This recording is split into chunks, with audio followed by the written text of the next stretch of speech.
how you can log in into your Google Chat app. Now, before we start, if you are new to our channel, head down below and hit the subscribe button so you never miss out on any of our future videos.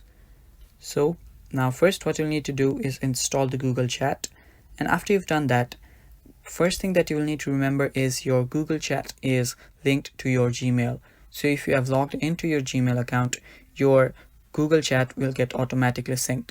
So let us first open our Google Chat, and after you tap on get started, you will have to choose your Google account. Now after you choose your Google account, you'll directly get logged into it. So it's pretty simple, you don't really have to do anything.